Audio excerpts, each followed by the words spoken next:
Hola.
Hi, guys. We're back. What's going on, everyone? Happy Monday. And welcome back. This is Sin City Crypto Live. My name is David. I'll be one of your co-hosts. And today, like every single day, we're coming at you live from our beautiful studio here in the beautiful weathered city of Las Vegas, Nevada, with our daily live show. We have a great content, a lot of stuff to talk about today. Talking about Coinbase integrating Lightning Wallet, or the Lightning Network. Talking about Bitcoin mining. We're talking about Bitcoin levels. Bitcoin is pumping. Where is it going to go? Well, guess what? Our forest video today, we got some levels marked out for you guys. We also have our Commander-in-Chief, Joseph Robinette Biden, has spoken. What did he say, or what did he not say? We'll talk about that. We also have Miss Teen Crypto joining us in T-minus 20 minutes. But first, we have someone else joining us in studio, and his name is Robin. Hola! It's your boy, Big Rob, back in the house. Welcome to Sin City Crypto. If it's your first time checking us out, we're an entertainment-focused cryptocurrency channel where we take the old, boring, and stale information and launch and relaunch this damn channel. That's what we do here in a fun and sexy way. Also, you know what happened today? What happened? Bitcoin was mooning for a little bit.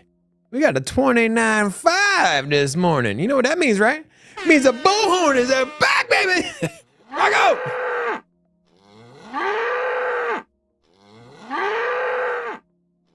Does anyone ever watch you do that? And you know who loves that is Destroyer. Every time I talk to him, he's like, yeah. He's like, you do the bullhorns, bro. That's right. Have you seen my hammer? Yeah, I've seen the hammer. Okay. Of course I have. Chicken. Have you seen the Easter Bunny? Yeah, I told you I saw that thing at the mall. Hella creepy, bro. Happy Easters, by the way. Yeah. Now, we know mascots come a long way, right? We had the Chuck E. Cheese mascot, looked kind of creepy. Now he looks kind of friendly. The Chuck E. Cheese mascot is literally a rat in a restaurant. Like, at what point did somebody think that was a good idea? That's a good question. That'd be like your airplane stewardess dressing up as a bomb. Like, well, how can we shut this whole restaurant down? Can we get a rat? A giant one? Hey. Like, what is the health department going to think? Like, I bet you they probably did it to troll the health department, right? I did doubt They were like, I dare you to dress up as a giant rat when the health department's in here. I'm like, I got this. And the next thing you know, he's playing with the kids, and everyone's like, yay! Speaking of yay and playing with the kids, decided to take a look at the history of the Easter Bunny, and we got some doozies here. This one's pretty damn creepy here. I remember one year I took one before I had my daughter. Took our two boys and they both cried, and I'm like, I'm never doing this. This is like, what is this? Is this San Francisco Bunny here or what? Yeah, this is yeah.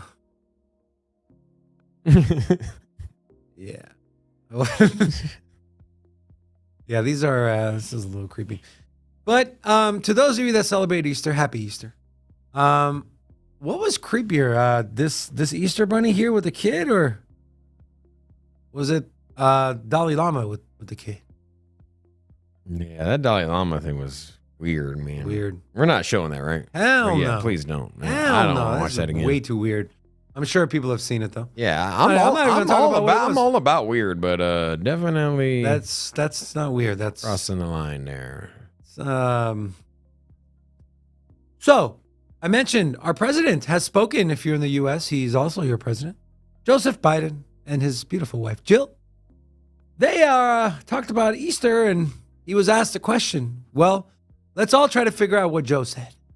Are you saying that you would be taking part in our upcoming election in 2024? Well, I'll either be rolling an egg or being the guy who's pushing them out. Come on, help a brother out. Make some news for me. I plan on running now, but we're not prepared to announce it yet. All right. Well, it's so nice. Thank you for having us up here. Good to be here. Thank you, Dr. Biden. Have fun. You think his What his did he wife? say? He said rolling what? Either going to be rolling something or rolling the egg or pushing it. Yeah. You think his wife is just in her head? Where is he? Like, I mean, I know he's physically there, but where is He's a he zombie. actually? You know what I mean? Like, No, mentally he's definitely not there. 100%. you think it's possible, like, and this is out there. I mean, you think it's possible that he's like an actual robot? And that there's just like way too many like video cameras like scrambling the signal that's supposed to be his speech. ChatGPT? That's gotta be so embarrassing, right? How would you feel if you were his wife? How would you feel if you were? Yeah, I mean, she probably just feels bad for him, right? I mean, you got to just support your husband, whatever. Anyways, like if you're living abroad, if you're in another country, and you're just looking at this. I mean, you had Trump last election saying God knows what in front of the podium. Now you got this guy in front of the podium. You can't even form sentences. I mean, what do you think about U.S. politics? And the crazy thing is that we're supposed to be the standard, right? Everyone's like, you need to adopt democracy and the Constitution here. Look at our framework, and it's like, if you were a foreign country, would you be interested in putting in the same framework for Congress and political office the same way that we have here? Because we can't get anything done. There's so much corruption, and then the president is The last president is a TV personality from a reality TV show where he would say, "You're fired," and then this guy is a walking zombie, bro. Well, literally a walking zombie. He's got no cognitive ability. I mean, he probably, the only time he does a speech is when he can get through reading the teleprompter, and I don't even think he can do that well anymore. The teleprompter is probably, naturally set up for a certain size font. He's probably got the giant font for the, the font that, like, you ever see like the phones they have at like at Walmart where it has the buttons that are like boop, boop, boop, boop, boop. I feel like the teleprompter is going to be like the letter A, like A. He's all like, I was just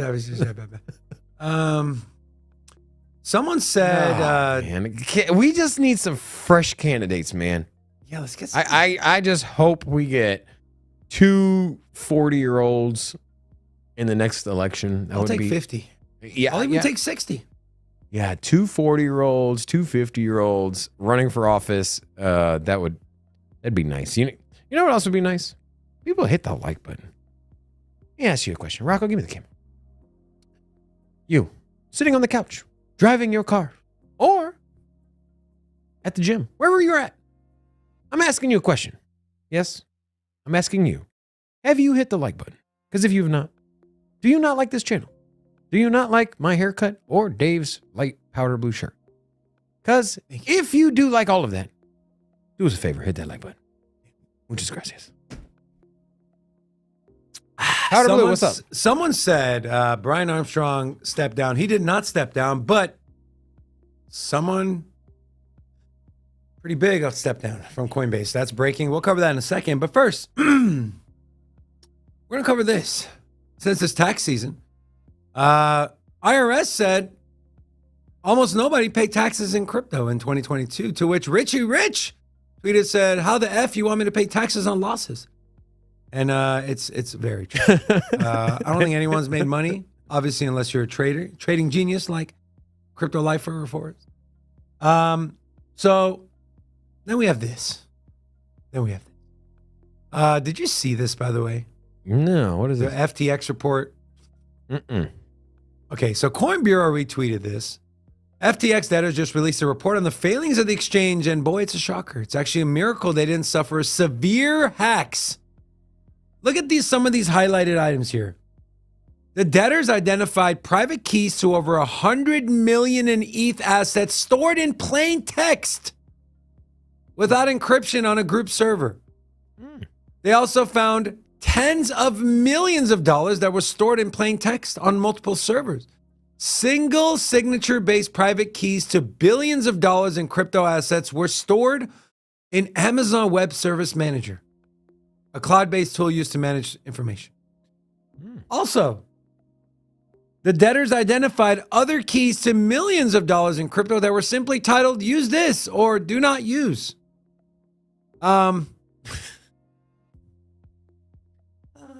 You know what else? And I don't know if I had this up here, but you know how much money the FTX lawyers and bankruptcy courts made in just March alone? Yeah, how much? $30 million in 1 month. Legal fees, lawyer fees, court fees. $30 million to try to resurrect and restructure a company that has zero chance of coming back. Zero chance. Extrapolate that out until October, which is when Sam is supposed to go on trial. How much money is that? How much money could people get back by, just... I don't know. What do you think about that? Does this surprise you? No. I feel like they just had like private keys written on like cocktail napkins and probably had like a coffee mug on top of it with the little ring. Cocktail napkin. Remember they were using QuickBooks to Yeah. do their taxes? Multi-billion-dollar corporation. But they using did have the QuickBooks. desktop version, which has more features. Okay? Actually, what we use for our business. Speaking of features, there's a nice feature of this show where we give shout out to the chat. So if you're new here, say hello so we can drop an hola back at you. We do have a few new people. And to Yari Navarro, J, just the letter, P-Fog, Edgar, Gur, Zoltan, Aru, Basu, Ade, and Dennis J. To all of you, hola! Welcome to Sin City Crypto. Robin, Hey, Basu. before we jump into what crypto's doing, let's continue our Monday tradition of where we Making tell fun you of what's people? happening on the week. We take a look at the week upcoming. We have a really big week, actually. So in China, we have the inflation rate. I'm not sure how much weight you put on that, but that's coming out today. But more importantly, inflation, CPI, is being released on Wednesday here in the U.S. Also, same day, FOMC minutes. I will be reading that from beginning to end. I'm going to have a breakdown. This is going to say a lot about what the Fed expects and what we can expect them to do moving forward. And so we also have PPI coming out on the 13th, retail sales on the 14th, and then that should end our week. Also, some other big happenings in the crypto space. Of course, we have the biggest, we have the Chapella, you might know it as a Shanghai upgrade, is happening in 2 days. We're going to start seeing some staked Ethereum start to get unstaked and available to withdraw. A lot of people are saying we're going to expect a price dump. We're seeing Ethereum's price rally. Robin, let me ask you this question. Is this just a rally leading up to the unlock, and then on Wednesday we're going to see a big dump? What are your thoughts here? This is just straight up consolidation.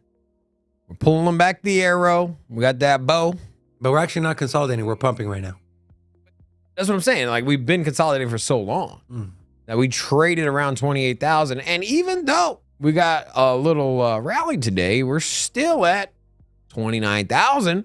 We haven't yet broken that pivotal 29.6. Remember, what we've talked about this several times. We've came and resisted off of 29.6 before a few weeks ago.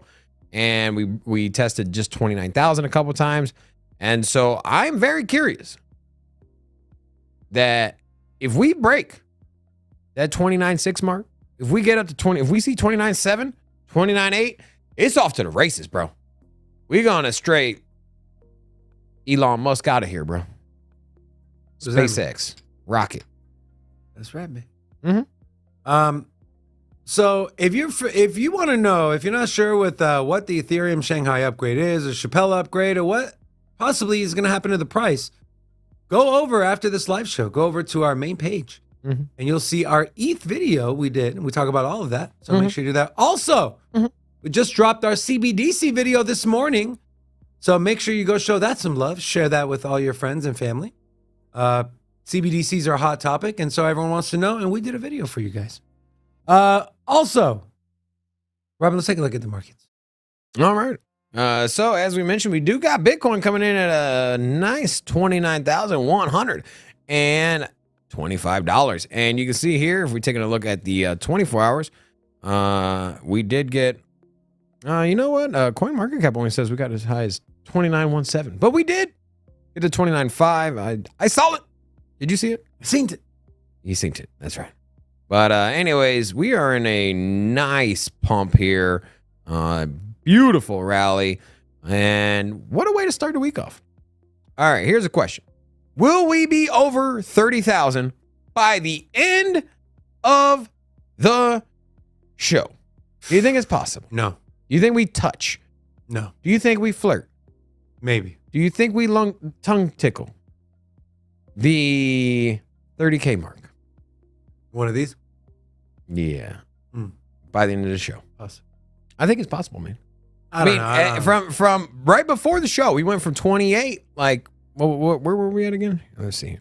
Right before we went live, we went from 28.4 all the way up to 29, and I tell you, I saw it 29.5. So this could be it, man. This could be it. Put a 1 in the chat if you think we're gonna break 30,000 by the end of the show. Put a 2 in the chat if you think that's ain't gonna happen and you want David's old bearish take here. So 1 over 30K this show. And you know what? If we break 30K today, we're gonna open up the club.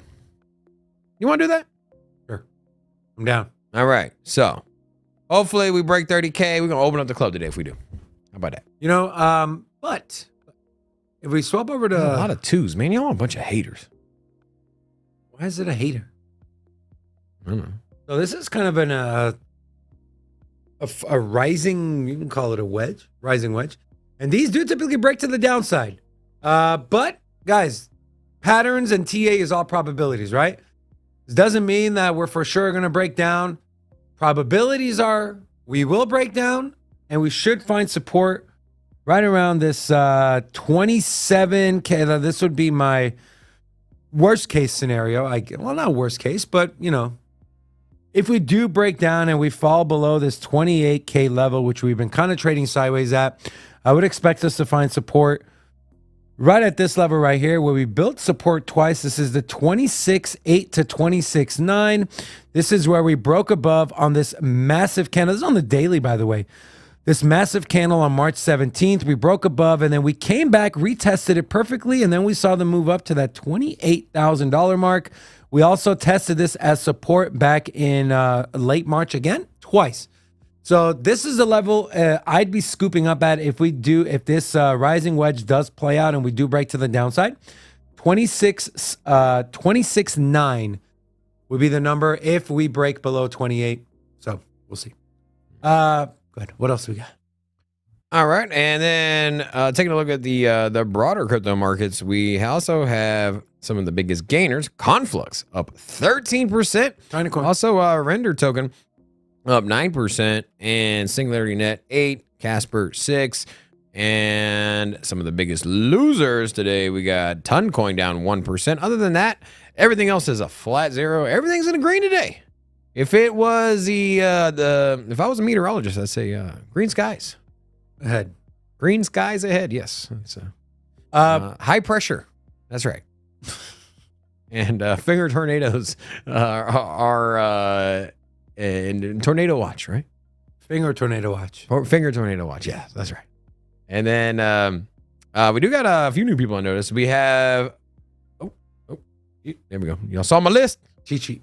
So we have Drew G, Egon W, Edward Rodriguez, Jonas, Burned by Saitama, and Misco. Hola! Welcome to Sin City Crypto. Also, kind of going back to this week, right? We talked about CPI numbers are coming in, FOMC minutes.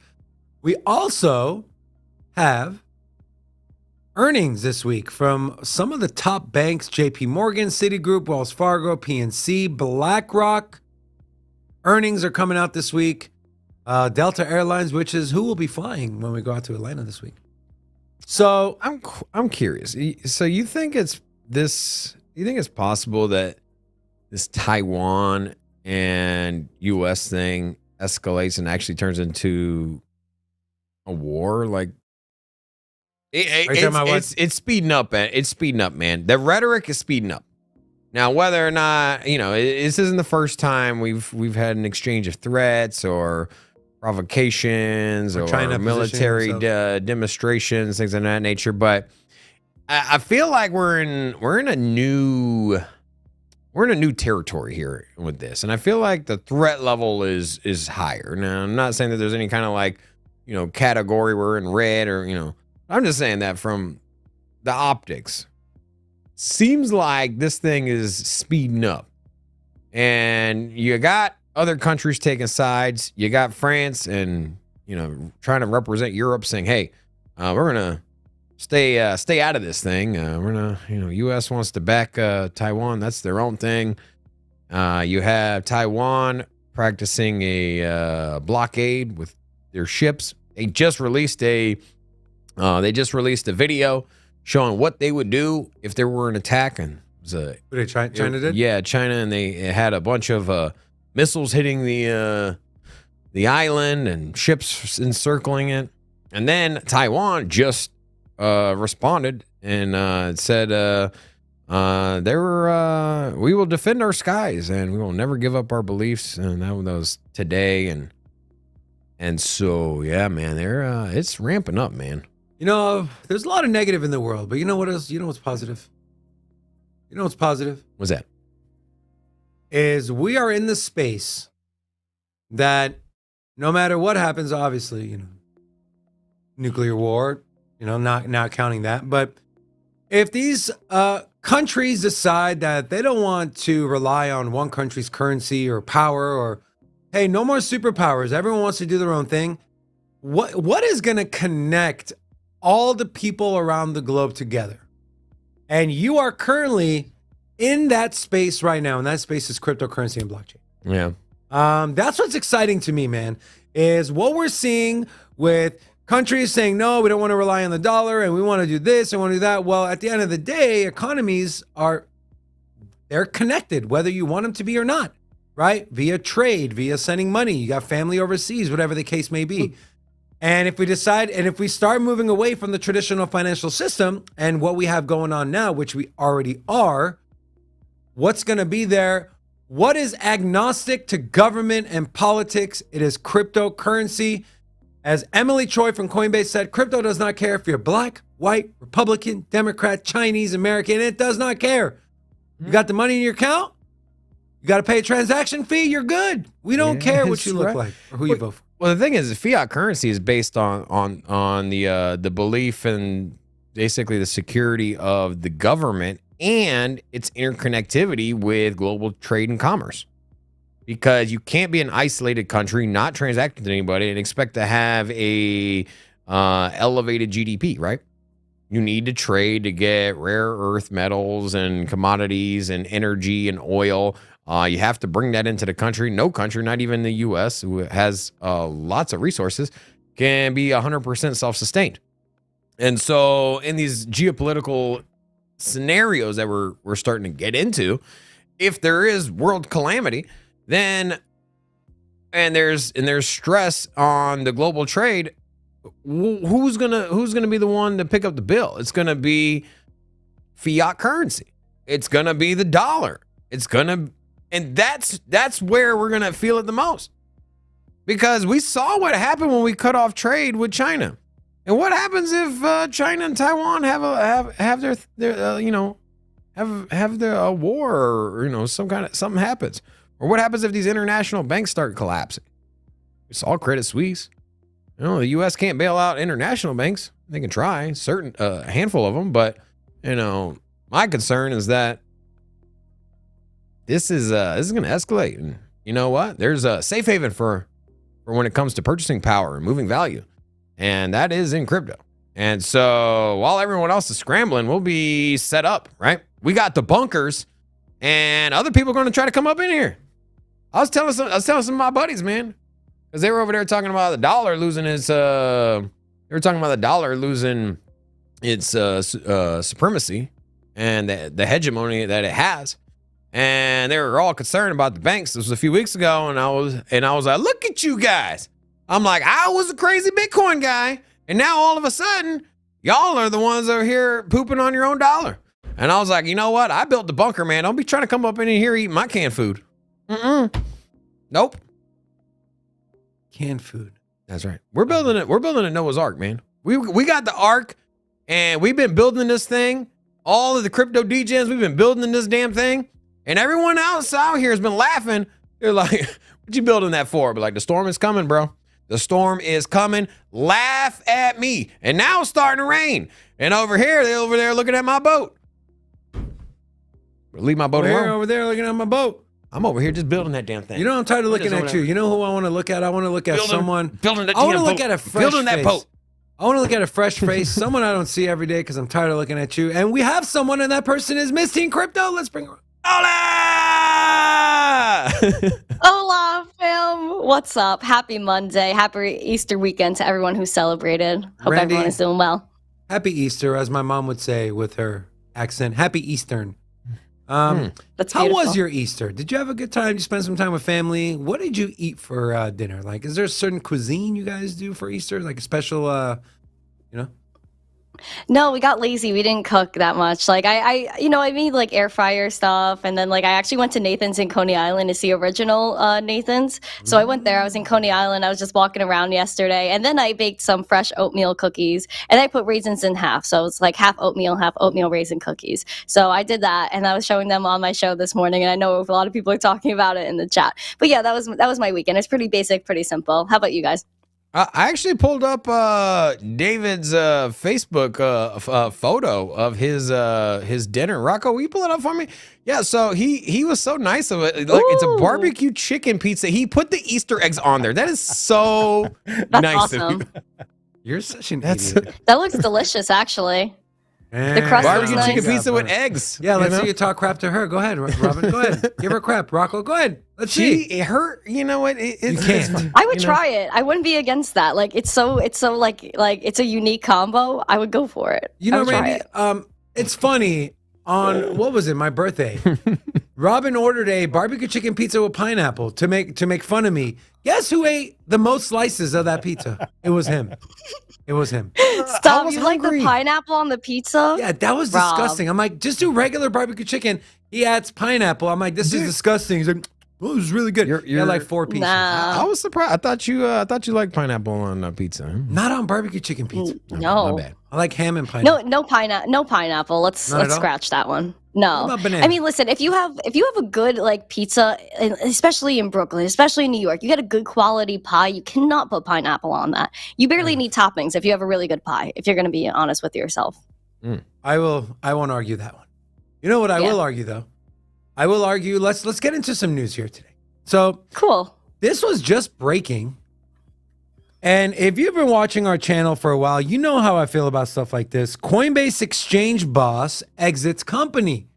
And no, it's not Brian Armstrong. It is Vishal Gupta, who was once at Goldman Sachs and was, up until he just left, the head of exchange at Coinbase. He has left after more than 2.5 years. I'm in the camp that when you start seeing high-level executives start randomly quitting or stepping down, something is brewing, something is happening. We saw it with FTX. We saw it kind of with Binance.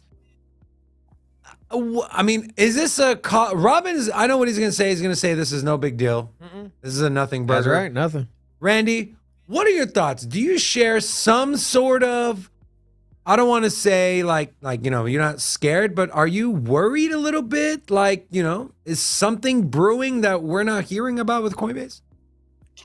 Well, there's stuff brewing with Coinbase 100%. I think I don't know if this is particularly something to worry about, but it could be, okay, he's leaving to go work on their other venture, which FTX was originally enlisted for. So this is Gary Gensler. I know we have Jerome Powell in the chat. I don't know if Gary's here right now, but Gary actually met up with FTX SBF to go do a federally regulated crypto exchange. So since FTX obviously was an epic fail, they had to say, oh, who else can we talk to? And that was Coinbase. So together they're working on a federally regulated exchange.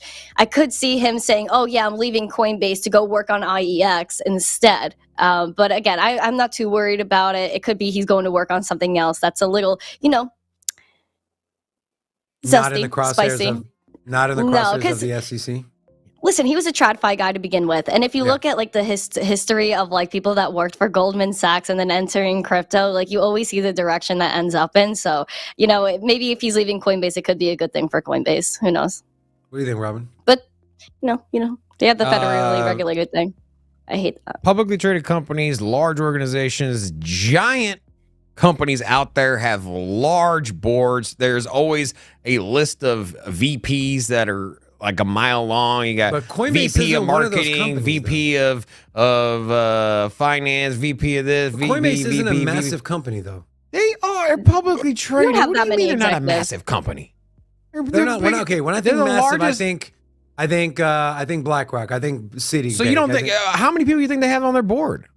I'm just saying that they're a publicly traded company. They probably have 20 people with CEO level titles or COO level titles, VPs, and you're gonna get this.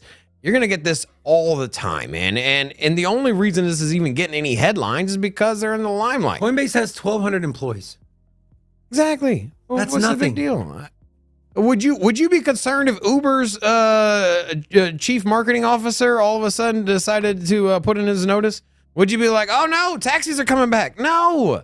But when you look at the landscape we're in, I'm just saying that's how. Okay, you remember when we worked here on the Strip? How many VPs and CEOs changed positions? And I mean, remember the last casinos CEO still that work stepped here. down of Caesars, and then right after they were bought out. It's true. Ooh. That is true.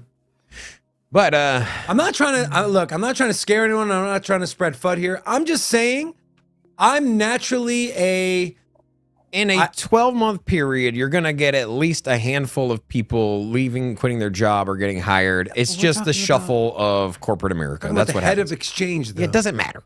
The head of exchange. Did you even know who the guy was before today? No. Then all of a sudden it's breaking news. You had no idea who he is. He's like, oh my God.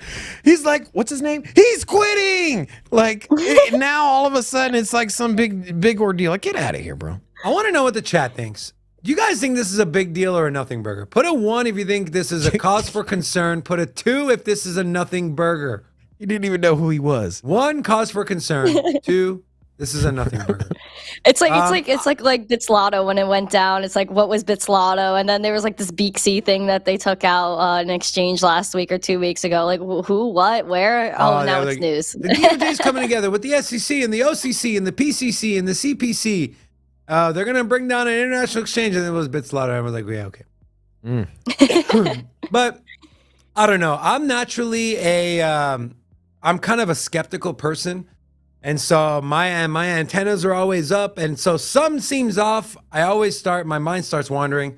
And Coinbase is my preferred exchange that I use. I don't keep any money on there, significant money. Anytime I buy crypto, I pull it off.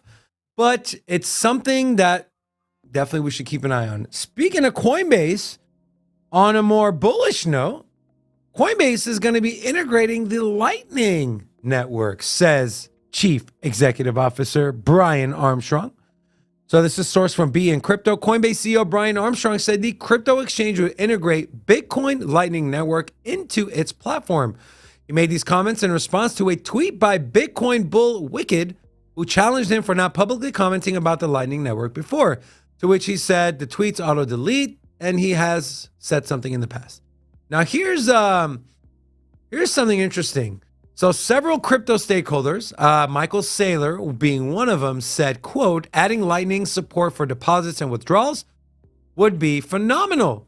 Then you had other people who were skeptical, said it would take Coinbase forever to do this. Some advised, this is interesting, I'm curious to get your guys' take on this.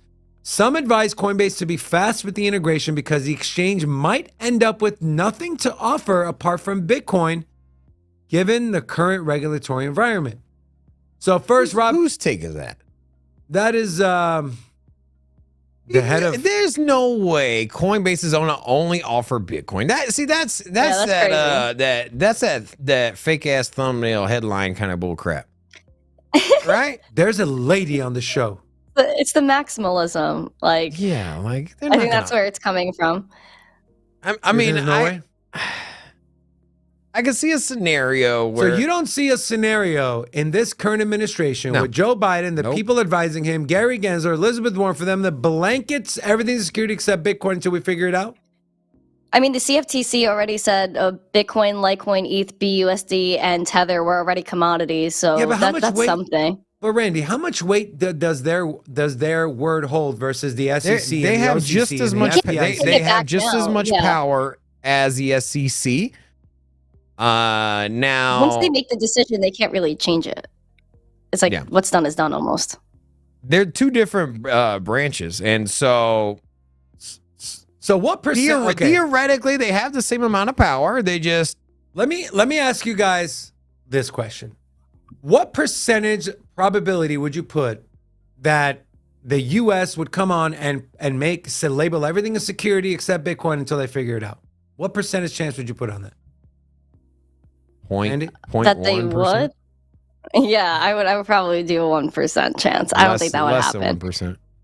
They already You- tried that. you Like Gary really- Gensler already tried that. Yeah, you Like, really it's not believe gonna happen. that we would be in a Why is it so out of the question? That's what I want to know. It's not out of the question. I don't think anything's out of No, the but question. Robin's I over just here- don't Wait, think. here's the thing. Like you would first of all, like for that to become a practicality. First of all, it would all have to be labeled a security, and then you would have to pass laws saying you're not allowed to trade those, and then they would have to ban and punish people trading it. You would have to try to cut off any and every single on and off ramp for crypto. You'd try to shut down the internet. You would come out and investigate people that are transacting on decentralized way. I mean, I get it. It's a possibility, perhaps, but it's so minute. Like the thing is there is progressive crypto people in legislation in Congress that would push back on this. And you know what? You're not going to win re-election if you just piss off all of the crypto people. They're already doing that. Well, here's the thing. They're not coming out and trying to ban crypto in general. They might be trying to ban certain exchanges and shut down banks. But if they were just like, hey, we will throw you in jail for owning Ethereum, you're not going to get reelected, bro. I'm telling you, you're not going to get reelected. And I get it. Like, I don't know, man. You've been watching too much CNN all night long or Bloomberg or whatever it is. But you're like... You think we live in this like chaotic doomsday bunker, nuclear holocaust? I don't know, man. It's just like you're in some weird zone right now, bro. And I mean, I get it. It's scary Says times. the guy who thinks CBDCs are going to be good. I don't say that. I didn't even say they're going to be good. I'm just saying they're coming, whether you not want to or not. I don't know. Your tone is your tone of there's no way. That's crazy. I think that's crazy to think that way. I just said they're not going to ban crypto.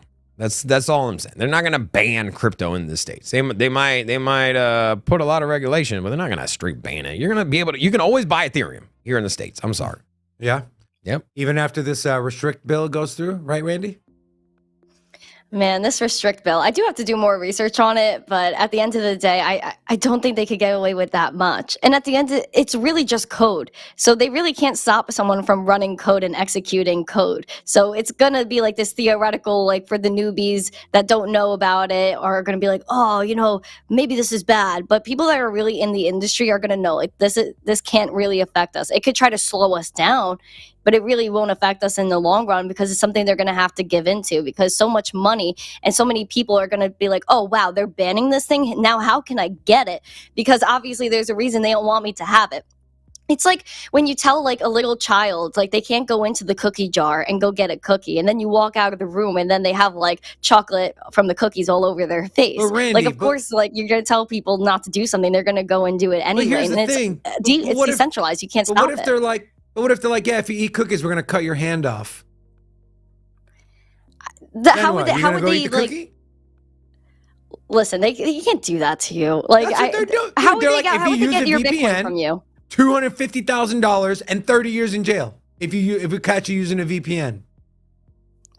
I still think that people are going to there's people that find a way around everything. Trust me. True. That is true. Like there's every time, like, they try to block something on TikTok, or they try to ban like some sort of bug, or you can't say certain things. There's always people that are going to find a way around that and get their message out.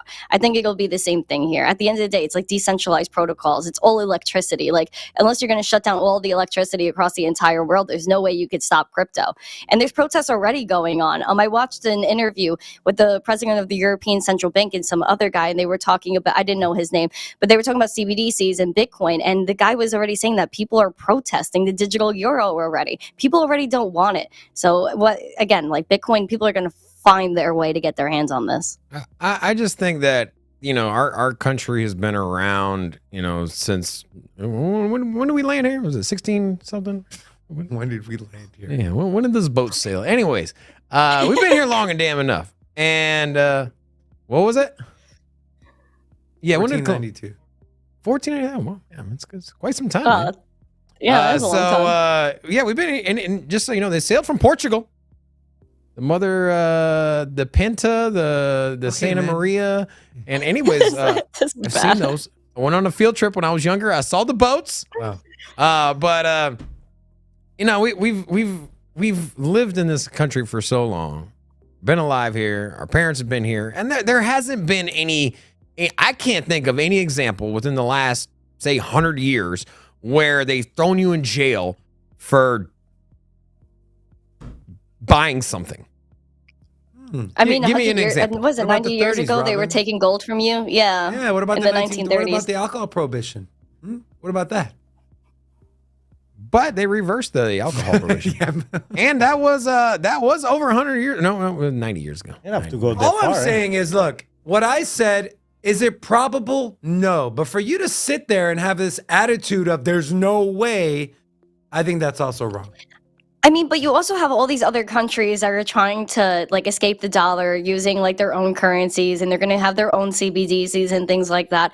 I mean, the only way to really save like the fiat dollar, or you want to like help the dollar, it would be to bring innovation and crypto back to the States, because inevitably the dollar is diminishing in value. People don't want it to remain dominant. So they're going to have to do something. I think crypto is the answer. Even Texas is trying to think of a way, and they're trying to do a gold-backed stablecoin because they really want something. They want like a viable currency that's not a CBDC. So I mean, listen, it's an idea, but the idea of like having something that's actually backed is something that we don't even have now in the fiat system. But at least Bitcoin is backed by code. There's only 21 million Bitcoin to ever exist, and it's run by people. I was just going to ask you, and you answered the question. When people ask you, Randy, well, Bitcoin's not backed by anything. Well, your answer, and you just gave it, Bitcoin's backed by code, right? I say Bitcoin is backed by decentralization and technology. That's what it's backed by. You get more than what fiat is backed by, more than what half of these currencies are backed by. And so to me, that's enough because that technology has a lot of value. All right, let's get back on the topic of the Lightning Network and why that is so important. And so I got this article from Cointelegraph, the state of the Bitcoin Lightning Network in 2023. Product users and the amount of Bitcoin sent on the Lightning Network has skyrocketed this year so far, and we're only 4 months in. The public capacity tops 5,600 Bitcoin. The Lightning Network has benefited from the integration into the Nostr protocol, in which users can send one another Satoshis, and the proliferation of custodial and non-custodial Lightning Network wallets, and its formal integration in territories such as El Salvador and Lugano, Switzerland.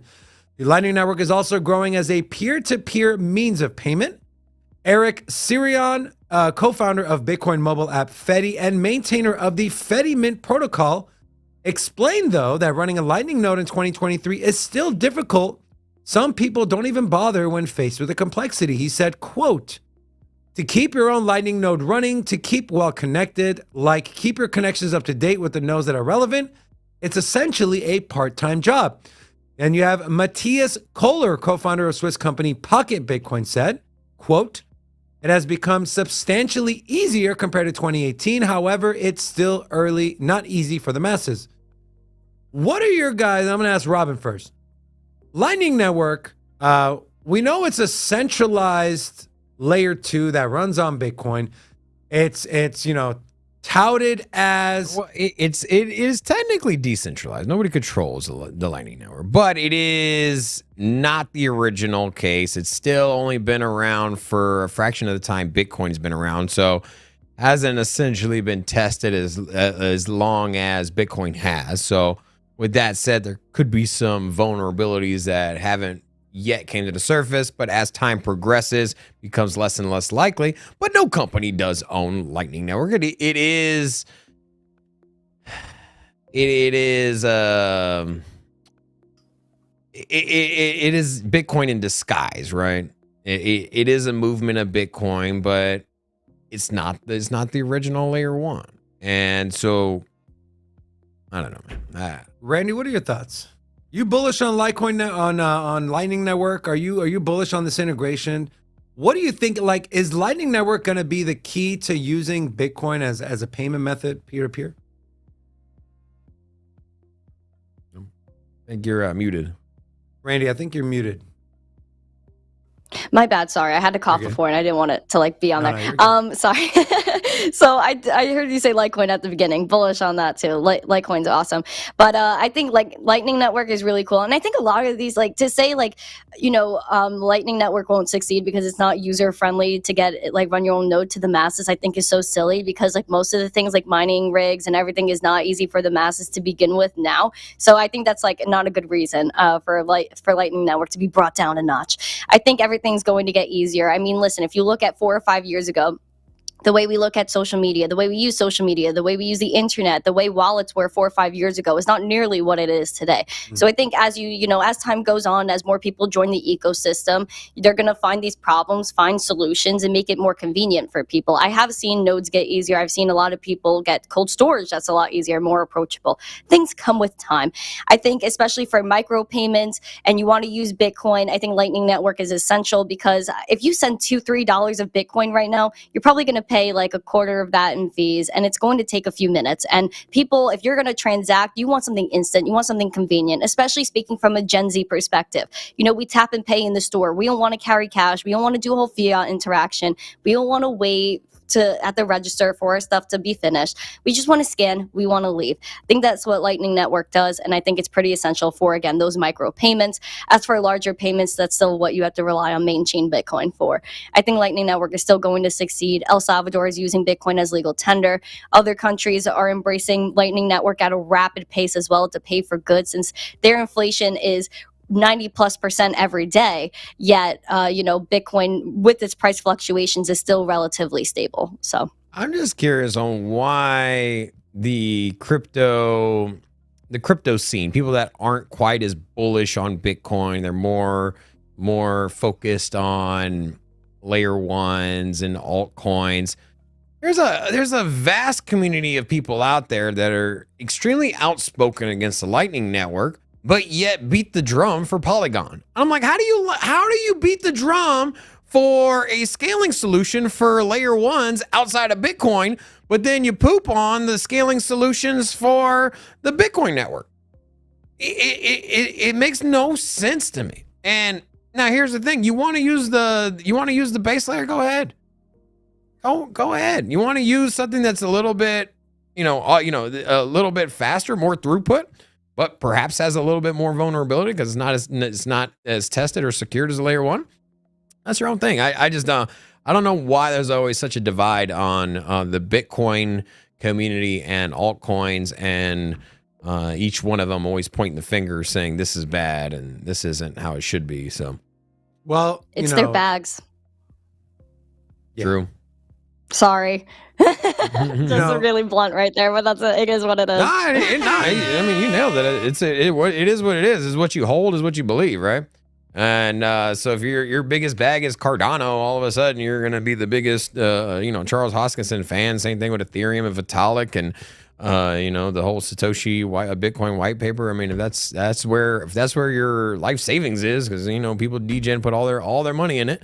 And that's what you're going to be the most focused on, right? Guys, the old saying, I think it was Will Ferrell, Talladega Nights said, if you ain't first, you're last. Well, Bitcoin is first in something. and that is global searches on Google, topping Donald Trump and guns here in the U.S., but also globally as well. Amid the growing discussions around Donald Trump, guns, and other topics tied to politics and entertainment, Bitcoin remains the most Googled term in the United States, with, listen to this, Nevada taking the top spot as the most Bitcoin crazy state in the United States. Rocco, let's get some, what is it called? Air horns, bullhorns, foghorn, leghorn. What is it called? I don't know. Okay, Robin left me. Okay. I got it. So here are what the numbers look like. And I said global because it's also global as well. Bitcoin coming in at number one with close to 2 million searches in volume. Globally, 12 million. So, Randy, since Robin left me, I want to ask you, are we like, we always talk about, everyone's like, well, you got all these people, and I know one of the famous ones is Capo, right? We're going to see $10,000 Bitcoin. Recession's not even here. Just wait.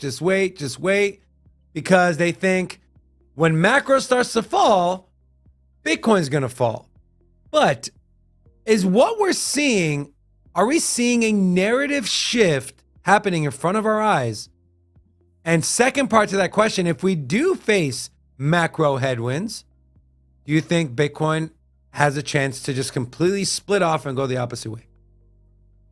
I mean, it's not that the narrative has changed. It's just that the narrative is being maintained as Bitcoin being a safe haven for your funds. I mean, listen, the Genesis block, guys, let's look back in time. Let's do a little rewind right now. You look at the Genesis block of Bitcoin. You got Satoshi quoting from the British newspaper, The Times, Chancellor on the brink of second bailout for banks. Satoshi said, bro, we know this is going to happen again. We know what's happening now with the banks. We need to be our own bank. We need to figure out a way to have a decentralized peer-to-peer digital currency. And that's exactly what he did. Or she, Satoshi.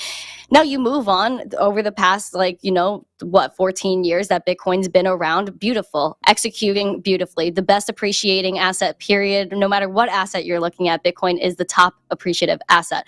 Then again, still sticking to the network, almost 100% uptime. It's very reliable. Countries adopting it at a rapid pace. And if you look at the charts, I know you guys look at charts all the time. If you look at the charts of when Signature Bank was going down, Bitcoin was going up, and it's still maintaining its value at $28,000, $29,000 today.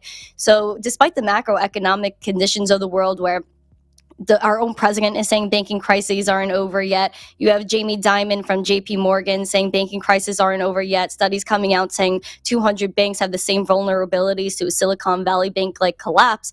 Man, all directions point towards economic uncertainty, yet Bitcoin is still going up and maintaining where it is now. It's now the media narrative, you could say, has changed of, oh, Bitcoin's so volatile, to now Bitcoin is that safe haven. It's that store of value, and it will maintain that. If, the macroeconomic scene of the world continues to blow up, I believe Bitcoin will blow up in the right direction and keep going up, because again, people are going to look for a safe haven to physically store their funds and to beat the inflation that everyone is going to go through, because we're going to go through hyperinflation. So I think Bitcoin is still going to be the safe haven that people go to. It's going to be that whole ecosystem. You think we're going to get to hyperinflation? Where everything is now, nothing is predictable. I mean, in 2019, if you told people, everything's going to close, you're going to be stuck in your house, we're going to print more than 40+% of our money supply between 2020 and 2021, you would say that's impossible. You would say that would never happen. Honestly, everything happens now. People said banks wouldn't go down, where you would never experience people waiting outside for their money outside the banks. Yeah, that's happening. And even Treasury Secretary Janet Yellen said, if a bank wants to be saved, it has to be nearly a unanimous decision by the FDIC to bail them out. And it has to be a bank that's going to cause actual wreckage upon everything. And if you look at what they were also talking about of Silicon Valley Bank, if they didn't save Silicon Valley Bank, that would have caused an economic collapse. Isn't the system a little too fragile if that one bank would have caused the whole world absolute wreckage? Bitcoin is the only thing that's really stable here. I can't disagree with you there. What are your thoughts, Robin? I know you're going to talk about Nevada being number one, right? The most Bitcoin crazy state. I don't see it though, man. I feel like What do you mean? everybody I run into is pawn shops all are negative. taking Bitcoin. Yeah, I walked in there know, with a man, Bitcoin, I and know. they. But perhaps they're the most bullish out of all the states right now. But I don't know, man. I feel like every time I have conversation with random people that aren't in my natural circle, and I try to discuss crypto or Bitcoin, they got this look of disgust on them, man. And I'm just saying, there's a stain right now. There's a stain. People? I don't know. I think that stain is going away, bro. Very fast. I think once the banks started collapsing and people saw Bitcoin go up, I will say that time will especially in crypto, because we saw it in 2017. Everyone FOMO'd into Bitcoin, and then you had the washout where the price collapsed and the whole ICO craze went off, and everything was labeled a scam and fake, and only Bitcoin was real, and then we're at where we're at now. And so I think it's just time, man. That's really where we're at. As far as crypto and the broader markets, if you look at here, Rocco, pull up my laptop real quick. So, there is definitely less volatility, but the market still kind of moves in tandem, or at least in the same kind of flow or direction as the tide that is the broader market. So taking a look at the S&P 500, this is both on the 1 year chart. We were at 42,000 here 1 year ago. The S&P was at 4,400 1 year ago, and as you see, the S&P 500 is pulled down, traded at some low levels here. Wait, isn't that a new? Isn't that one of your new touted patterns? Isn't that the Andes pattern? The Andes pattern, like the Andes Mountains. Can I get some trombone there, Rocco, please? Thank you. All right, so less volatility here, but as you can see, we are kind of following the same trend. We are bouncing back here recently, and I'm just curious. I'm curious to what is Bitcoin going to do if we do go into one of these deep recessions? It's going to pump. But here's the thing, the S&P 500 and the NASDAQ, they still kind of are in the same direction. Now, there's more volatility in the S&P 500. That narrative is shifting, though. We're seeing it happening right now. But no, that's what I'm saying. Like literally right now, the chart I showed you is that it is following the general macro movement of the overall economy. And it's no coincidence that when Bitcoin was at 42,000, hey, S&P 500 was pretty, was at the yearly high as well at the same time. And now we're starting to see a rebound in the S&P 500. We're starting to see a rebound in Bitcoin. What do you need to see? Do you need to see like the S&P crash 20% and Bitcoin go up 20%? This is what I think. I think if there's dire calamity and things start to break and banks start to go under, Bitcoin will be a safe haven for them. People will have to adopt something else because the system that's in place is broken. And we understand the system's already broken. It's just duct taped together at the moment.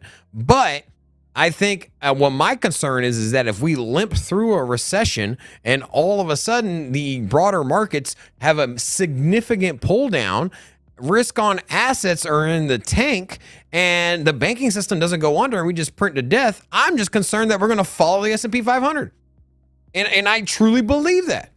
And I think if the banks are propped up, the U.S. doesn't default, or not everything goes into pandemonium, we're going to follow the S&P 500. And at the direction that we could go, and some of the macroeconomists are talking about, we could be in some ugly ass deep depression. Watch your language. There is a lady on the show. Randy, I'm sorry. I apologize. My deepest apologies. I want to take a quick break. I want to show some love to our chat here. If you're new here, say hello. Hold on, man. If you're new here, say hello. We'd love to welcome you and butcher your name. Compliments of Robin. I want to give a shout out to my friend Jimmy, who said he likes my powder blue shirt and that he wants to give me a hug. Well, I want to give you a hug too, Jimmy. Also, Misty and Crypto, people are digging the straight hair. I am digging the straight hair as well. I like hair. I don't know, that got kind of weird for a second. You like hair. Yeah, and you're muted again. But, yeah. All right. That's David great likes hair. Yeah, There we that go. conversation All right, went a little Yeah, weird. hair- So hair my is deepest nice. apologies on that one, guys. All right, so if you're new here, say hello so we can drop an hola back at you.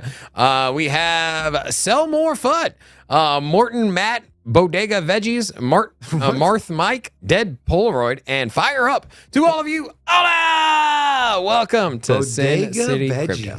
That sounds kind of dope. Mhm. Okay, I like that. I wanna take another quick intermission. So we have our community is so dope. Since we're on community, we had a gentleman by the name of Edgar reach out to us and said, "Hey, I've been watching your show. I have a company. We sell artwork and pictures and wall frames and crypto related stuff." And he said, "We'd love to do something for your community. Maybe give him a discount code or something." So I was like, "Hey, I want to see the quality first." I was getting ready to buy a couple paintings or posters or artwork, and he just sent them to me, and we put them up on our wall. And I kind of want to show you guys what they look like. It's pretty dope. The name of the website is epicart.com, and these are just some of the pictures. So they sent us two of them. This is the first one. This is kind of what it looks like on our wall. Pretty good quality, man. This is their Bitcoin one. This one was the bull with the girl looking at the fiat currency. So this is pretty cool. And so we partnered up with them. You see my rooster over there? Yeah, we see your rooster. That's right. The Portuguese rooster. We partnered with them. So if you would like to purchase any artwork or anything like that for your house, for your business, for your office, if you use the code OLA, OLA, you will save 15%. So, yeah, and the website is in the description of this video. So That's dope. that is pretty dope. Yeah, I like that. All right, let's move on to Sushi Swap. You guys hear about what happened with Sushi Swap? Yep. The head chef came out and said everything's fine, but here's what happened. They got hacked for $3.3 million. It was a smart contract hack. This is from cryptonews.com. Popular decentralized exchange platform Sushi Swap has suffered more than $3.3 million in losses after a hacker exploited a bug in a smart contract. More specifically, the DEX saw its route process 2 contract, which is a smart contract that aggregates trade liquidity from multiple sources and identifies the most favorable price for swapping coins, was exploited and then distributed across various blockchain networks. That was a Twitter thread explaining everything. And here's what one person on Twitter said. Only users impacted by Sushi Swap hack should be those that swapped on Sushi in the last 4 days. If you did so, revert approvals ASAP or move your funds in the affected wallet to a new wallet. Sushi's lead developer, Jared Gray, has urged users to revoke permissions for all contracts on the protocol.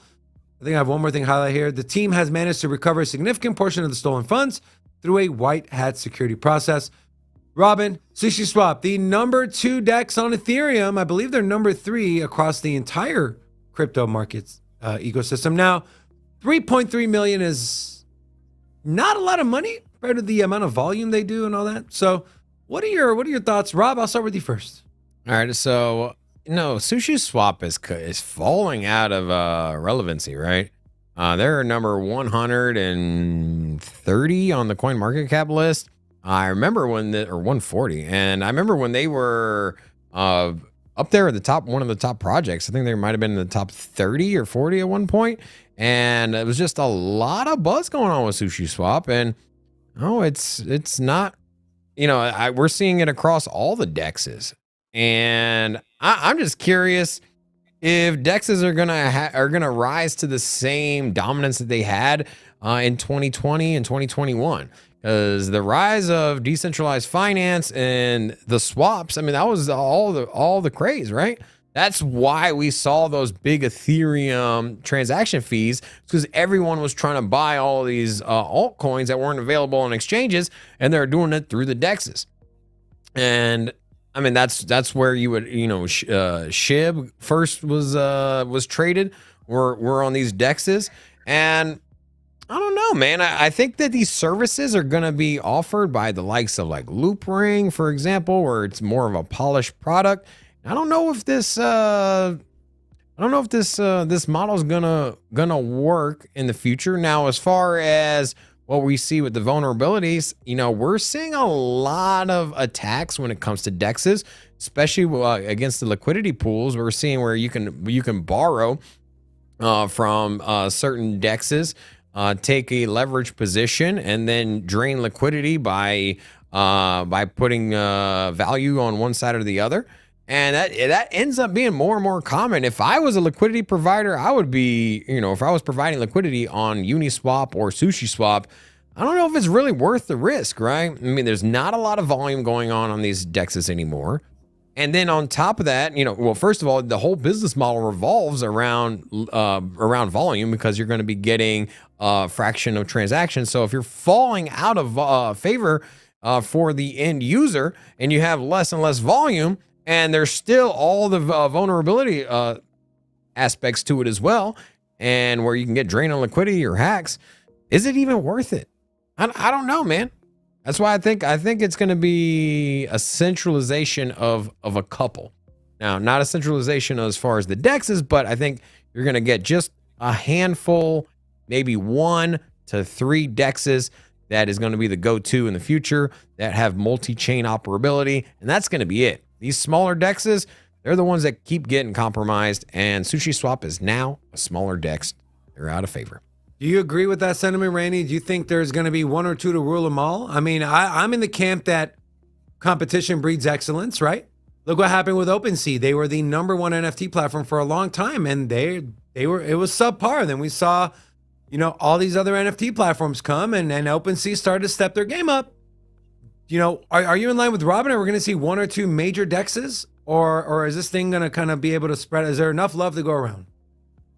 Well, there's of course enough love to go around. Even in the centralized space, you see you have Binance and then you have Coinbase, what people would refer to maybe as the top 2 in terms of the most popular, right? And then you still have your Krakens, and you have all your other exchanges too. So I wouldn't say that there's only room for 1 or 2. I think that's impossible, especially in a decentralized world where people are always skeptical. People always want to do different things and choose their own path. I definitely think, of course, there will be 1 or 2 really popular dexes, but there's always going to be small little ones that do their own thing and maybe have their own unique features as well. So I think there's always competition. There's always going to be someone else that sees a fault in one platform and wants to make another. Just like in the crypto space where people say, hey, there's a fault with this project. Let me go and make my own and improve it. You know what I mean? Yeah, that makes sense. My take There's always someone that create better. Right. No, I agree. And then, like I said, I'll say it again. I think you need competition, especially in a new space where we're essentially on the foundation level here.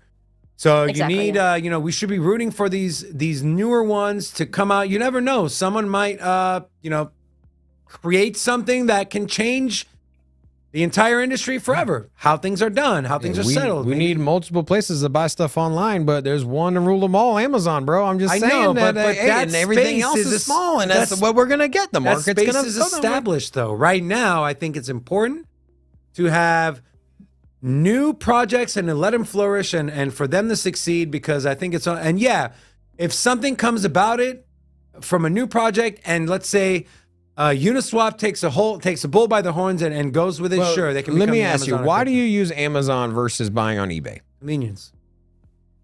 Is it only convenience, or then eBay? Yeah, I trust Amazon more. Yeah, you trust Amazon more, and that's the biggest thing. And they have better customer service. Well, you trust Amazon more because you know if there's any problem, you can return it, and it's pretty quick and efficient, right? But you trust it; it's secure, right? That's the problem with eBay, and that's the problem with these dexes. These dexes, you don't trust them. I don't trust. I would if I said, "Hey, man, you want to use DinoSwap?" Like you would, and I'm like, "Hey, put $10,000 in DinoSwap." I love dinosaurs. I'm just saying, exactly. So if you would be hesitant to use it because you don't trust it with your hard-earned money because of security concerns. And as the biggest players have, Uniswap hasn't had any hacks, right? Any draining of liquidity. I mean, they might have had an issue here or there, but it's been pretty minute. It has been pretty resilient. And you can't say the same for these other smaller dexes. And as this space gets bigger and people are trying to transact in a decentralized manner, I'm telling you, people are going to go with what they trust. people trust Uniswap. How you doing? Ola swap. Ola Swap, Ola. yes. That's pretty funny. All right. I want to get your opinion on this, Randy.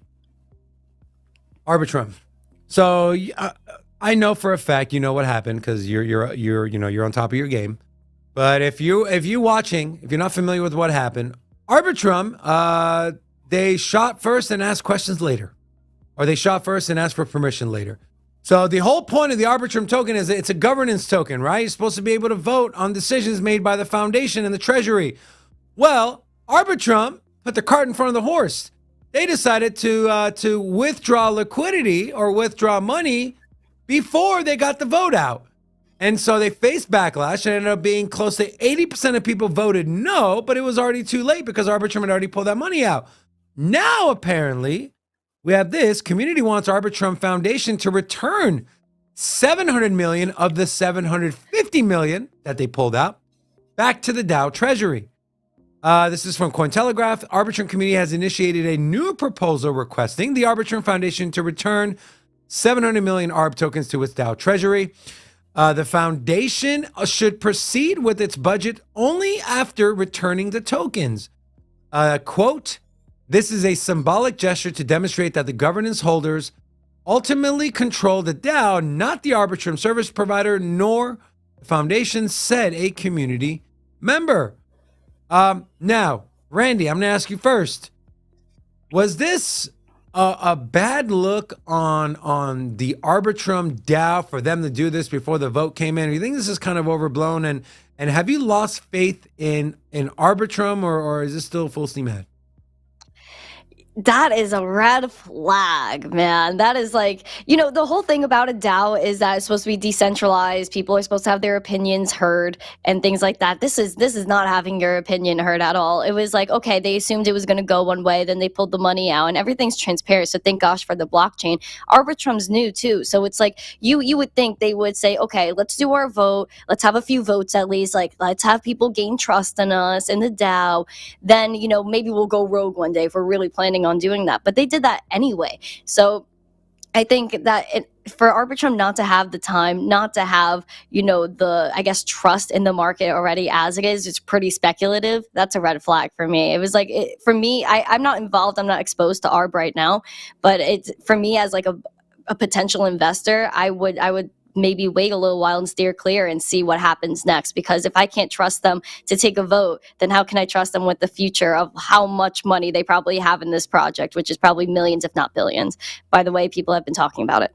You answered my question. My question was going to be, if you were a potential investor, would this sway you from not investing? And you answered that question. I am this. I share the same.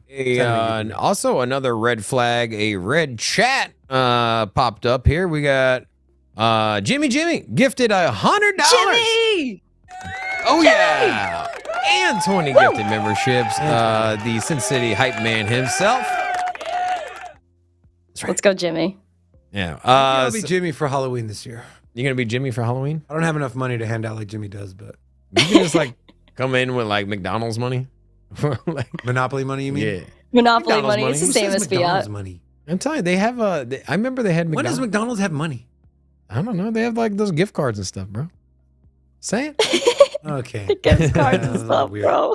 All right, so share your thoughts on McDonald's money and on Arbitrum. And do you think this is the right move to make for them to return the money, or is that enough to solidify and regain people's trust, or is it too far? Here's the thing: like you had one chance, right? You came out, you airdropped, you're a week in, and you're already up to no good. You're gonna get one chance at a first impression, right? Yeah, right. Exactly. Now I'm sure they can come back. This could be a distant memory 2-3 years from now, but it's still gonna be. It's going to be a while, man. It's going to be a while before people forget about this. And Arbitrum's going to have to be the dominant scaling solution if they want to have people trust in them, right? And just like we were saying before, you just got to give it time for this to fall into the background. I was never a fan of this anyways. I was talking about this before they even airdropped. I'm like, what is it? Why are you excited about a governance token for something you not planning on voting on? And not to mention Well, that your vote doesn't count for. Yeah, your vote honestly doesn't really mean much unless you are holding millions of dollars worth of said token. And why would you even buy millions of dollars worth of said token? Because, I mean, you're just really speculating on the price, right? There's no utility outside of governance. And so unless you have an interest in actually voting, there's no reason to have a lot of the tokens, right? No. You're either holding a ton of the tokens so that way you can manipulate the votes and probably for your own favor. Otherwise, why would you even buy it? Or you're just speculating on price. And I mean, how high can this thing get? Let me ask you this question. The risk versus reward and holding that token, it's poop, man. Let me ask you this question, guys. With the regulatory uncertainty, and we've seen DAOs get summoned to court, and the whole thing is, well, DAO is decentralized. No one runs a DAO. What kind of, like, obviously this is going to help the regulators and the people, the crypto detractors, right? People like Gary Gensler and say, it's told you so. These DAOs are a front. They're BS. How's that going to shape up from a regulatory landscape? I don't know if it would be affected that much because I think so? I'm not sure. I don't think so because I think this is like one mess up and it's like this happens every time with an airdrop, almost every time, and people have to expect it by now. You know, we've seen it with Blur, we've seen it with Arbitrum, we've seen it with like what was it? The ENS airdrop. It's speculative. Like people just want to have it. They get the airdrop. They're like, woo, woo, airdrop. Like everyone gets so excited for airdrops. It's ridiculous. Then they sell it off because it's just free cash that people just got and extra liquidity for their bags that they're just going to exit and go somewhere else with. So I think anytime something comes out with an airdrop, I would immediately be like, all right, listen, I'm going to wait this one out, see how it goes. If you're a risky person, if you're a degen, hop in that thing. If you want to take your high risk, high reward, go for it. But at the end of the day, you still have DAOs that are going to play a huge role in governance, the future of mainstream adoption in general. And there's already states that are like Texas and I think Wyoming was putting out legislation on DAOs to make them more recognizable and honestly like know that they are anonymous, but they will still be able to like have a business and be able to like register and do like A, B, and C. So I think a bunch of states are still in support of DAOs. I think DAOs are going to play a huge role in the future. I just think that DAOs as they are now aren't fully developed, just how like, you know, a lot of tokenized projects weren't really developed. And before that you had like, you know, GameFi when it was originally popping off, like that play to earn. We saw like, you know, that worked for a little while, but it wasn't sustainable. And I think the same thing is going to happen with DAOs where we're going to see things that happen aren't sustainable, how to fix them and how to correct them in the future. I kind of disagree with you on the fact that I do think it is going to affect the narrative around DAOs from a government and legislative standpoint, because now you're going to get you're going to get like, hey, they're saying they're decentralized. We've subpoenaed them. No one's coming. Obviously, there's someone who's making these decisions. And so I think that narrative is going to get pushed by regulators like Gary Gensler and banning all politicians like crypto Elizabeth. as well. Banning everything except for Bitcoin. But I agree with you, and DAOs are definitely something that they're definitely not perfect, but they're something that is going to be very important in our ecosystem moving forward. Did you see Kenny G dropped a $1 super chat? Kenny G, we appreciate your support, my friend. Big or small, we appreciate it all. Also, Robert Vermouth said, screw Jimmy's gifted memberships because I don't get any of them. He just decided to sign up on his own. So thank you very much. I'm dead.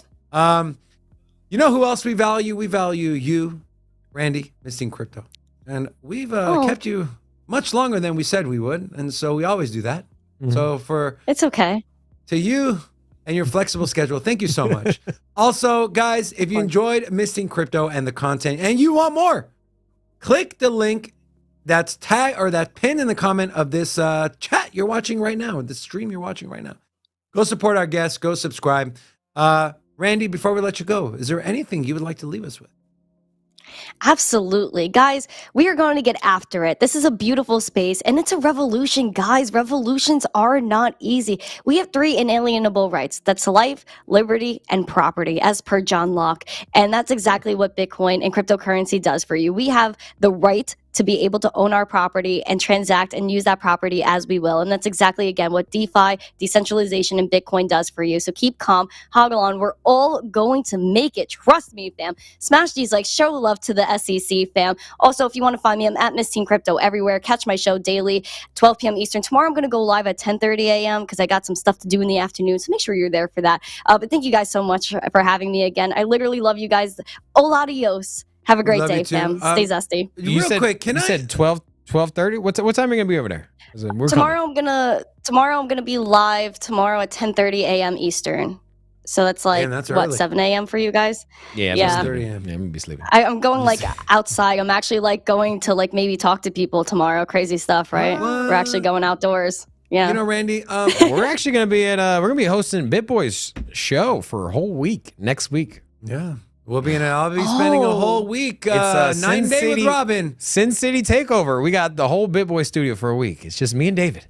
We taking Oh, over. that's awesome. I'm excited about Have that. What I'm not fun. excited about is the Airbnb I'm gonna have to share with this guy for. Yeah, man. You know, Randy, walking around butt naked. I am good.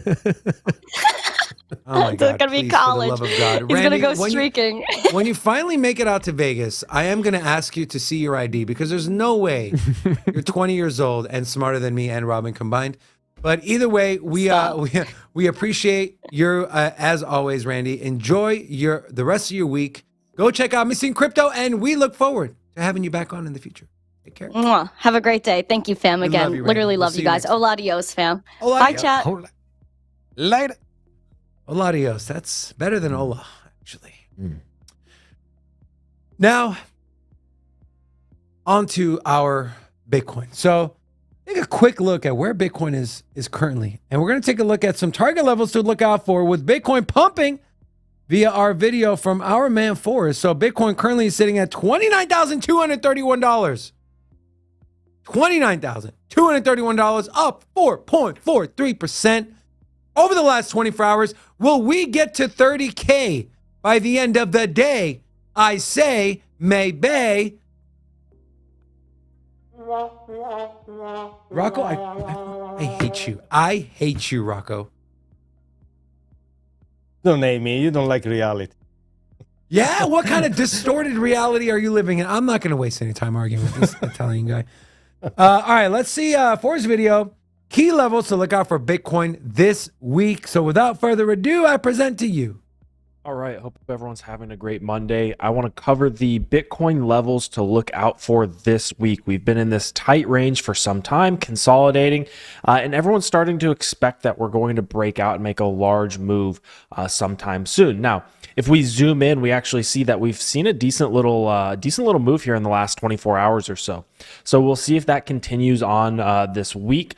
The level that I have marked out that everyone should be aware of is a major support level at 25.2K. This would be a back test of our prior range high, and that would be pretty normal. You would expect the back test to eventually come in. Now, if we throw on our long margin pressure levels, from our last swing low, we see what's capping us to the upside is this $29,354 level, which is exactly where we came in and found resistance.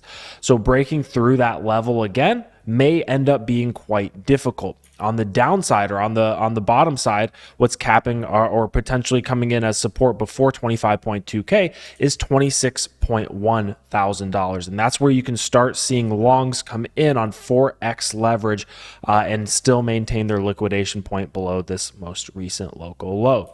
Then we have a key level at $24,500. My personal trading plan, for what it's worth, if anybody is interested, is to bid a test down to $24,500 and a recovery of this 25.2K level or a reclaim. So if we lose 25.2, find support at 24.5 and then reclaim 25.2 and get rejected from re-entering this range, then I am looking to go long.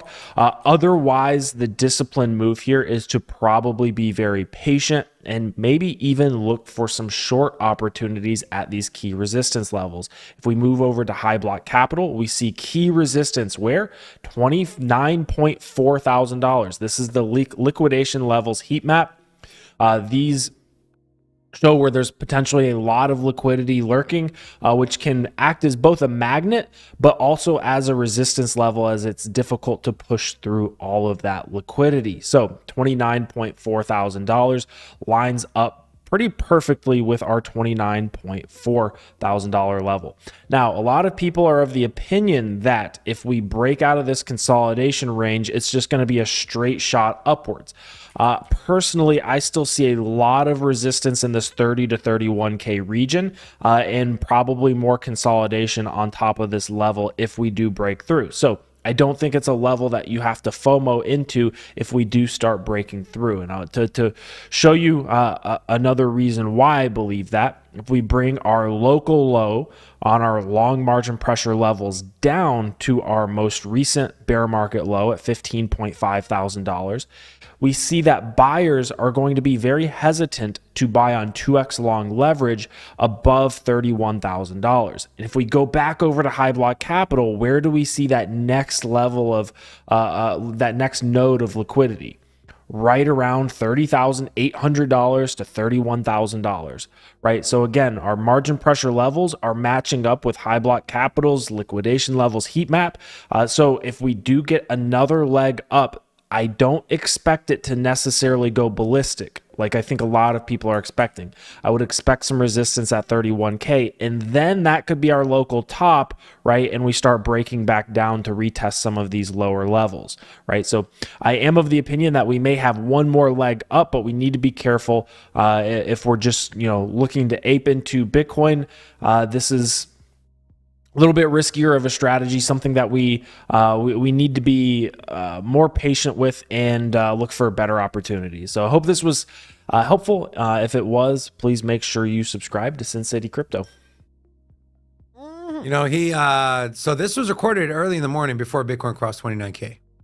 So we've seen it bump up against that 29.4 level he was talking about this morning, and we're getting rejected. What is it going to take to blast through that 29.4 into space to 30K? Go ahead, Robin, do your thing. We had another super chat from BKG, Bullish Kenny G. $2.50, about $2.50. All right today, man.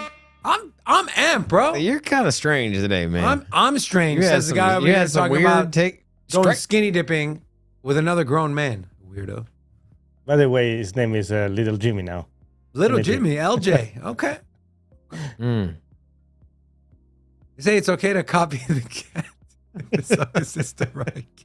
What is this? Hey, I acknowledge that was a bad comment, all right? I said I like hair. I like hair. And then immediately after I said, like guys, hair. hold on. Immediately after I said, guys, I apologize. That was a weird comment.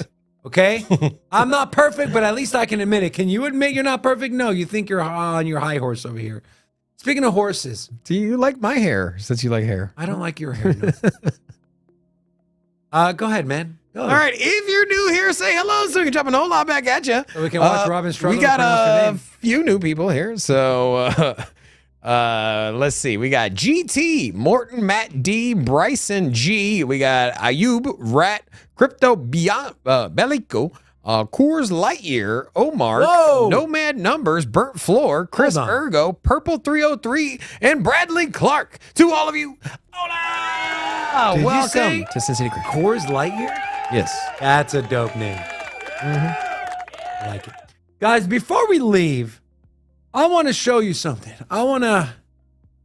Yeah, Jimmy said, like, diddling candles, Dave. That's right. Leave my diddling alone. So, guys, if you're not familiar, this is our YouTube channel. If you're not subscribed, please subscribe. Wow. But also, we did Rocco did a community vote. Who's more dangerous? 485 of you voted, and 55% of you said Gary the Gun. Mm. So if you guys remember, we had an argument about this. I said Elizabeth, Robin said Gary, and looks like you guys are with Robin on this one. And also, Talladega Fitness has dropped a $7.99 super chat. He said, "Here's his lunch money." If we're gonna take his lunch money and go buy lunch, what are we gonna have today? You're picking up lunch today. We got a lot of filming to do today.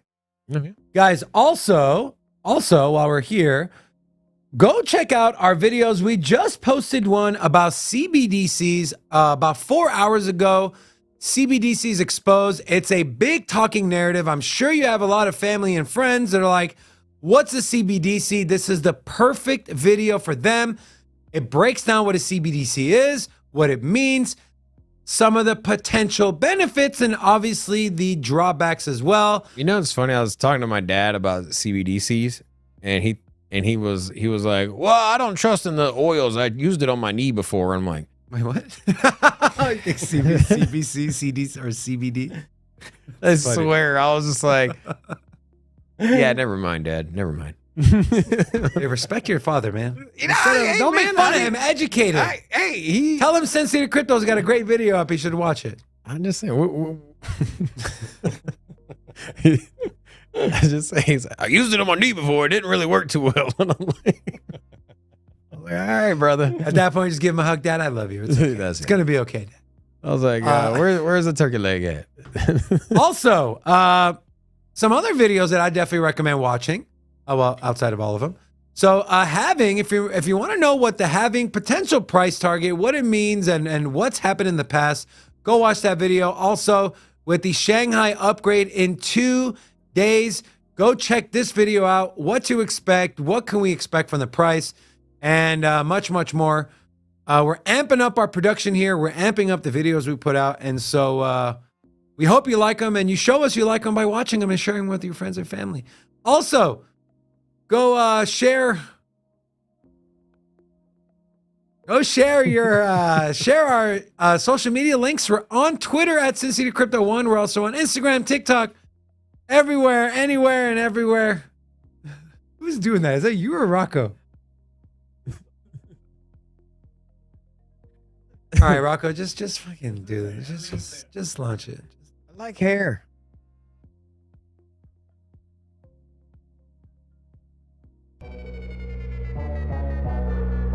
Friends, family, guys, everyone. Yeah, thanks. All right, me, Robin, Rocco, love you.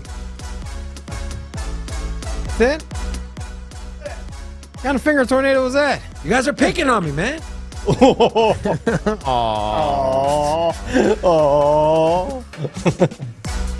We got him today, Rocco. We got him. We got it. We got him. We broke him down. We got him. It's ready to go. Now it's ready. Now he's a man.